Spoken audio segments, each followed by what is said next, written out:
Dans le livre Tout le monde l'appelait Johnny, Patrick Roussel, ancien chauffeur du rocker, fait de nombreuses révélations. Notamment sur Laura Smet, la fille du chanteur, qui aurait lâché une phrase lourde de sens après la guerre d'héritage avec sa belle-mère Laetitia Hallyday. La famille Hallyday s'est déchirée sous les yeux des Français. Au décès du taulier, le 5 décembre 2017, ses enfants aînés David et Laura avaient découvert avec stupeur qu'il avait été rayé de son testament.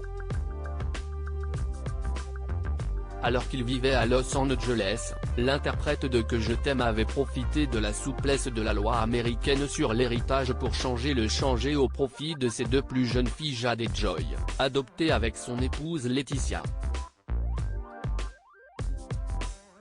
Selon les dires de sa veuve, son argument principal aurait été que son fils et sa fille aînée avaient suffisamment reçu au cours de leur vie et qu'il était à l'abri financièrement pour le reste de leurs jours, ce qui n'était pas le cas de ses deux plus jeunes.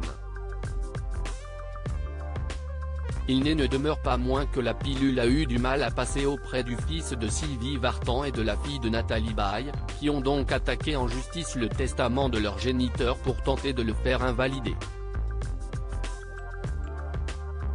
Une bataille judiciaire qui s'est soldée par un accord avec Laetitia Hallyday, laquelle a été désignée comme l'héritière principale. Laura fière du morceau écrit pour elle par Johnny Hallyday. Alors que cette querelle familiale a passionné les Français pendant plus d'un an, Laura et David Hallyday, les principaux intéressés, ne se sont quasiment jamais exprimés publiquement au sujet de l'accord trouvé avec leur belle-mère. Ce qui ne les a pas empêchés de le faire en privé.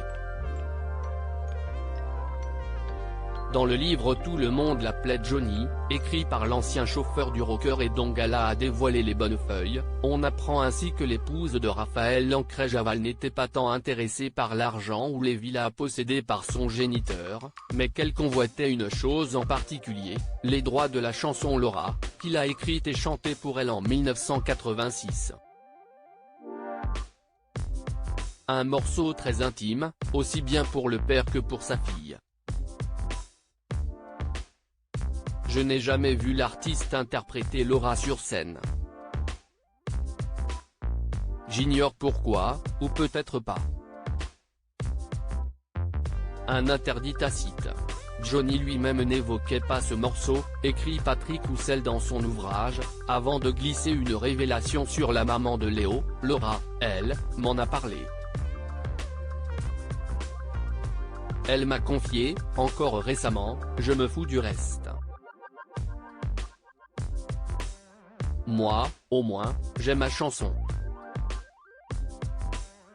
Un maigre lot de consolation pour l'ex de Frédéric Beigbeder, qui aura au moins hérité de ce cadeau inestimable de la part de son père.